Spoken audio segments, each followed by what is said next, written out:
Hello, everyone. Welcome to the Almighty Sports Show, episode 50. I am your host, Richard. And in this episode, we will be doing the second half of Amazon's Thursday night football. But before we begin, Bill Walton, star college and NBA star, I guess I was redundant, has passed away on May 27th. While attending UCLA, Bill Walton led the Bruins to the NCAA championship twice, 1972, 1973. Walton garnered 3 consecutive National College Player of the Year awards, 72, 74.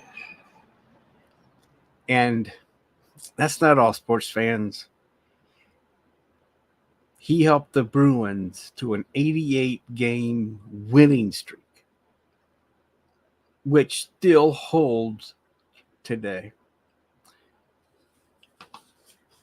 Here's a little thing about Bill Walton in his college day, and he was a hippie.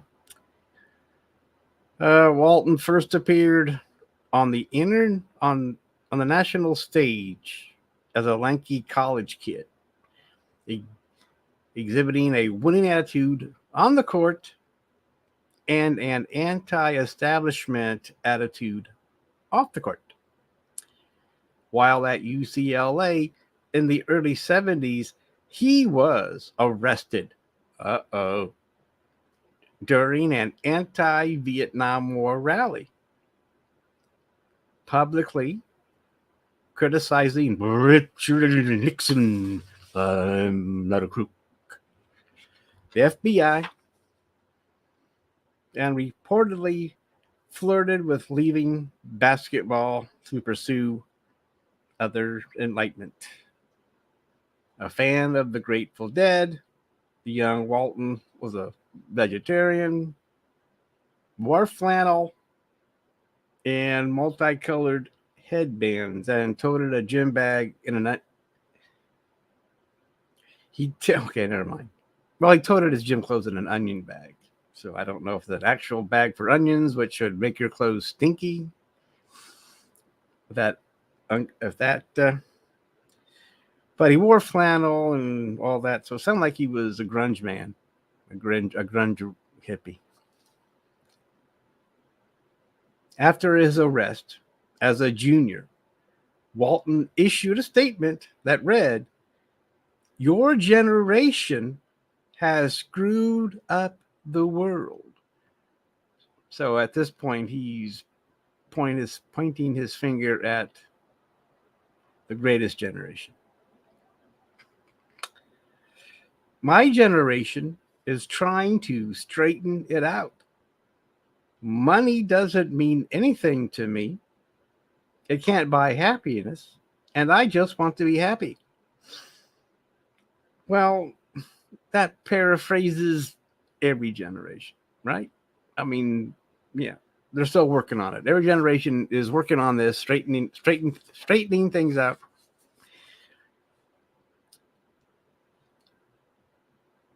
So, NBA time. He was drafted number 1 in the first round by the Portland Trailblazers. The big redhead won his first championship in 1977 with the Trailblazers, right? Okay.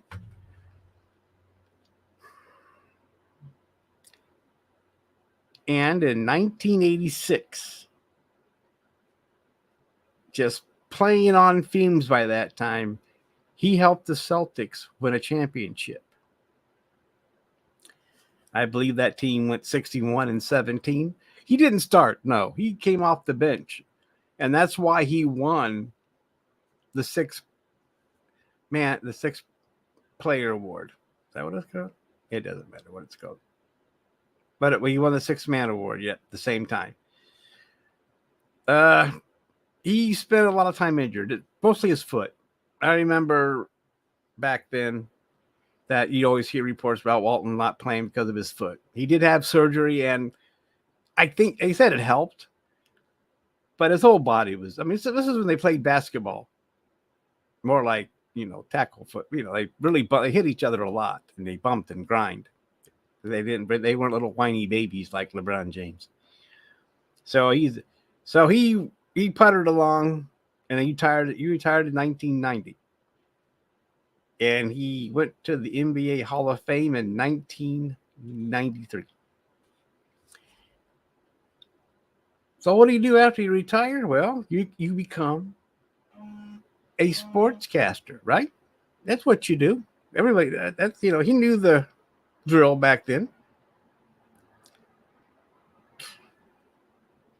But Walton had to overcome a stuttering problem. And Walton said about his speech issues, I'm a stutterer. I never spoke to anybody. I lived most of my life by myself. But as soon as I got on the court, I was fine. But in life, being so self-conscious, red hair, big nose, freckles, and goofy, nerdy-looking face, and can't talk at all, I was shy and never said a word. Then when I was 28, I learned how to speak. It became my greatest accomplishment of my life and everybody else's biggest nightmare. Walton began his sportscasting career in 1990. He brought his talent to multiple TV radio stations, big guns like ESPN, CBS, and the like, and some local programs too. And Walton won a Sports Emmy for Best Live Television Sports Telecast in 1991 and was also named one of the top 50 sportscasters by the American Sportscaster Association in 2009.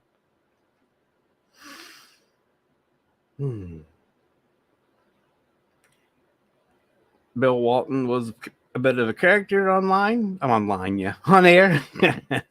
Yeah, not then, because he would wear his Grateful Dead T-shirts on air, and he would also go into tangents about the Grateful Dead during some broadcasts. So, rest in peace, Bill Walton. Also in I don't know. Okay, here we go. WNBA stars starting an other women's league. A new professional women's basketball league called Unrivaled and co-founded by WNBA stars will launch in January of 2005. Unraveled will be player-owned with equity opportunities for participating players. And the league said it will offer the highest average salary in women's professional sports league history.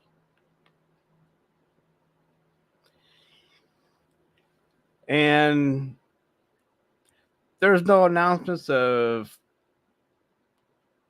starting in January. But here it says, what I found out through the grapevine is that the league will feature 30 women's basketball players across 6 teams for a 3-on-3 style of play in a compressed court setting.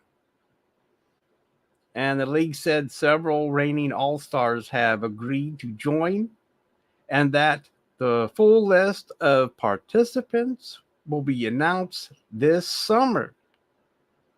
And there will be a competition, a 10-week competition window in Miami. So there you have it. It's a pro league, but 3-on-3 compressed court. I mean, and the reason for this is because the WNBA is getting stricter on how the players can go play over in Europe. This league is for them to play in the off season for players, so players can stay here in the U.S. and play ball. So that's all we know.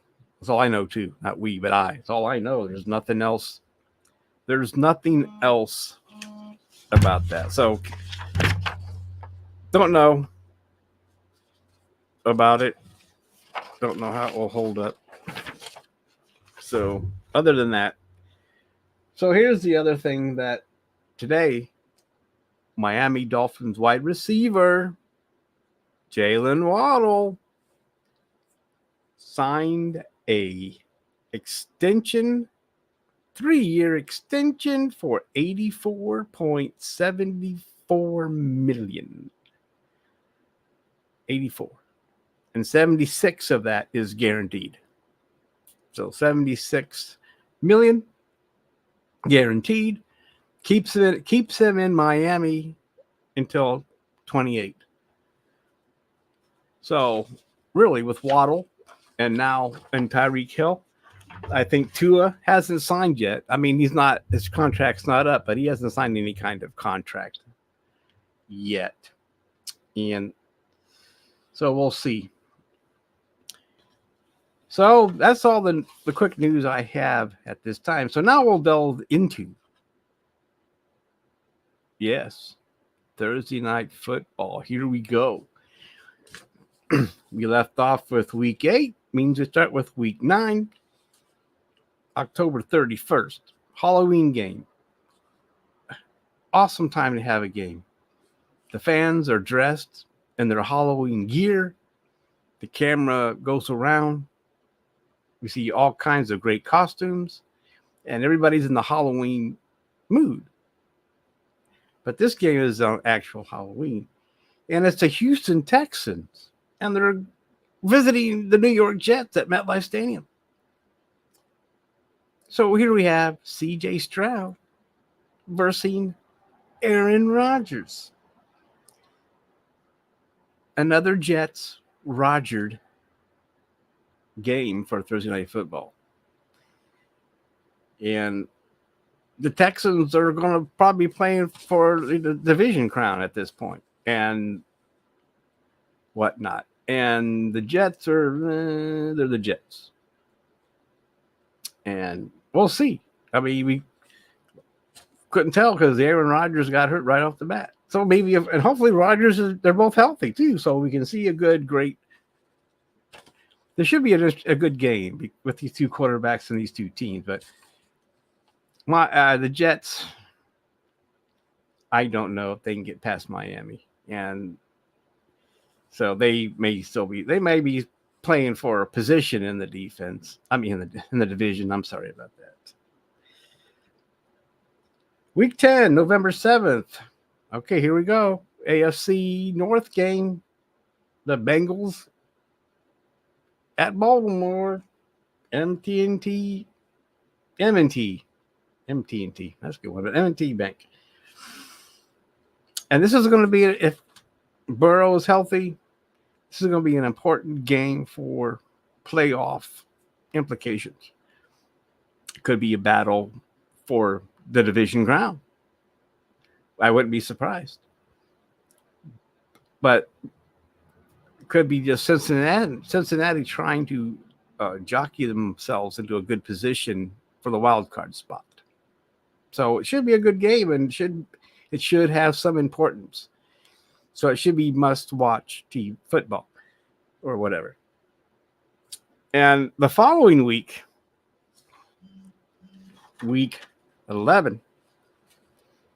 The Washington Commanders are going to Philadelphia to play at Lincoln Financial Field, playing the Eagles.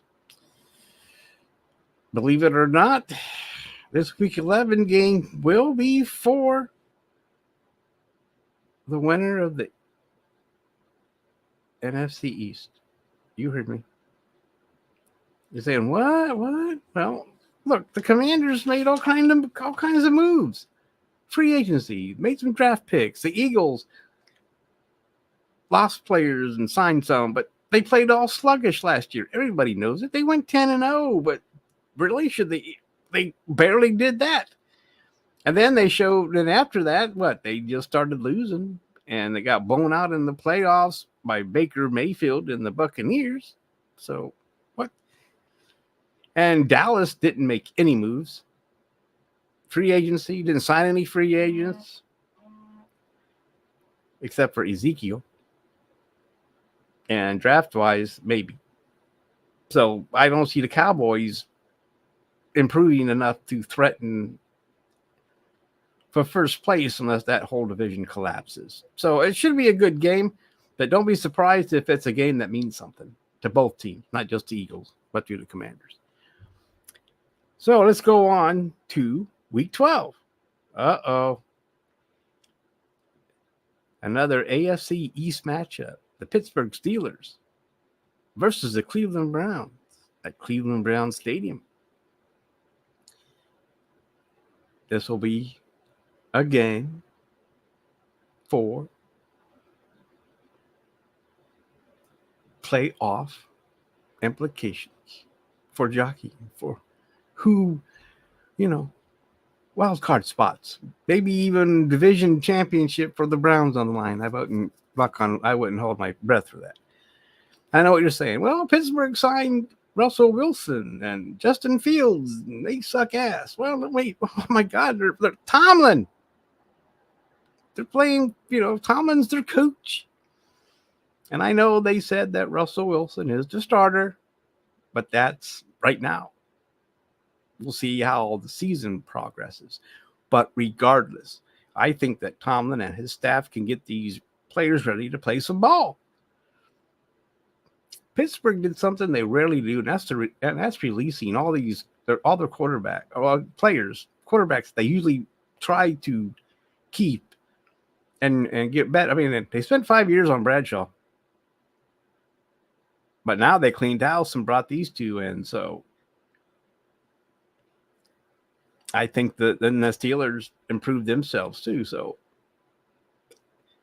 and on the Cleveland Browns side, hey, let's find out Deshaun Watson, if he's healthy, if Chubb's up and going. Even if he's not, we still can probably, and our defense made improvements. And they'll have different schemes this year. They're not going to play. I mean, they're going to do things with the defense that they last year if you watched them, they just had one speed and that was go. But now they're going to do some trickery, add some different formations to it, and hopefully still stay number one. So, I'm not one of those who are going to say, "Oh, the Browns in the Super Bowl." No. Playoffs, yes. Super Bowl, not yet. So, Week 13, the Raiders of Las Vegas are going to Kansas City to play the Chiefs at Arrowhead Stadium.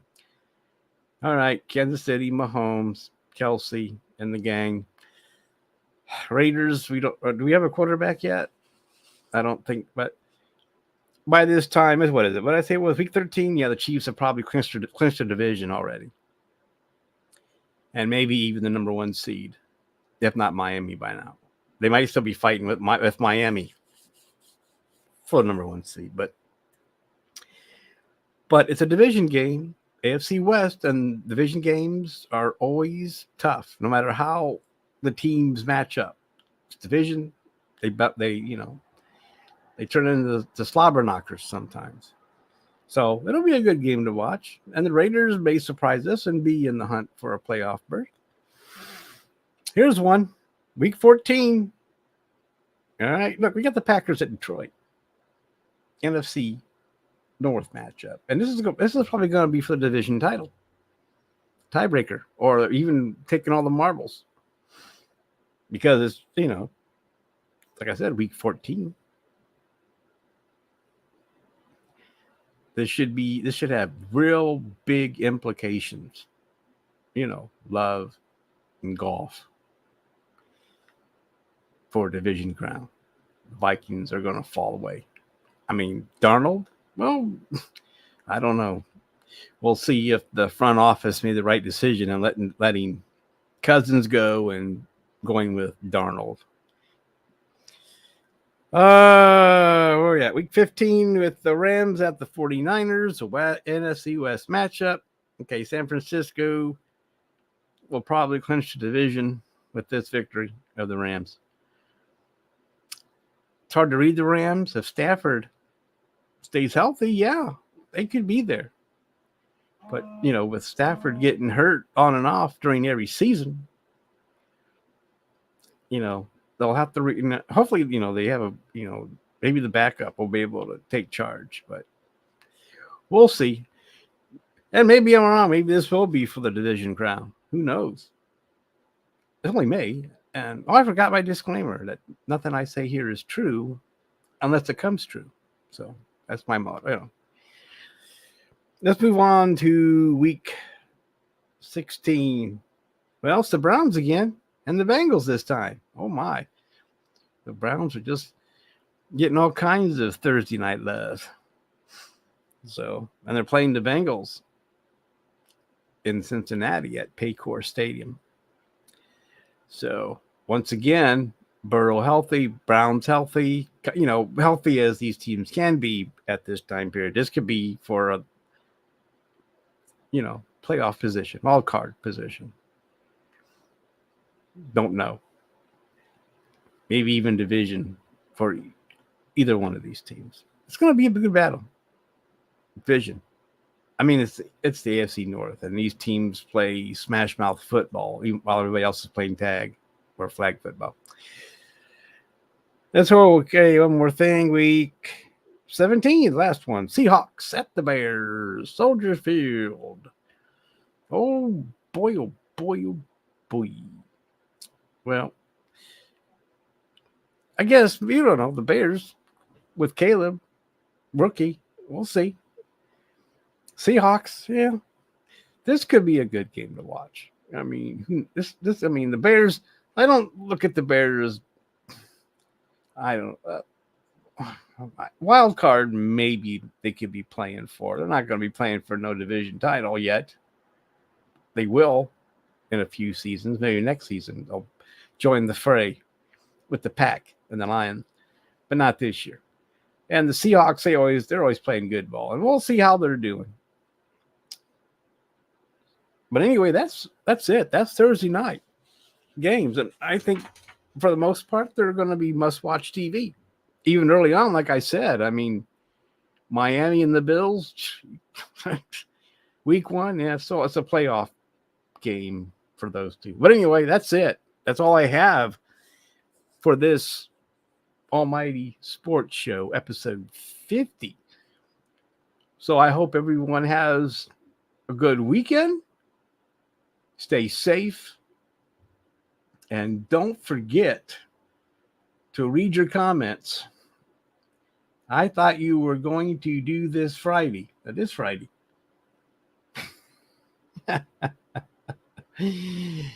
Yeah. It says here Friday, May. Oh, it's not Friday for you yet. You're on the West Coast. Oh, sorry, Liz. Yeah, you're right. I guess, yeah. I'm sorry. I'm at my time, and for you, it's only 9:30 almost. Sorry, Liz, and it's all right. It took me so long to read this. I was looking at my, wasn't paying attention as usual. My Alzheimer's or my old Mannheimer's kicks in sometimes. Sorry about that. But yeah, I guess I should have been more specific when I talked to you yesterday. So, but still sent links but sorry. But anyway, Liz is someone I know. We talk, and we sometimes do shows together when I pay attention and don't mention time zones. Anywho, I think I think this is the second time when I closed out a show. I ended up talking to Liz. I gotta pay more attention to the comment section. I thought I was, but I guess not. Anyway, doesn't matter. You don't want to hear about it. You probably tuned out a while ago. But like I said, have a safe week. And see you next Friday. And we'll go over something else. I'm gonna go over Sunday night games. That's right. I'm gonna start my Sunday night games. So that should tell you where we're headed. Sunday and then Mondays. And then we'll see. Then go from there. And plus other news. Yeah. And don't forget to hit that like and subscribe and notification bell. You don't want to miss out on some ass. You know it. All right. Good night, everyone. Have a good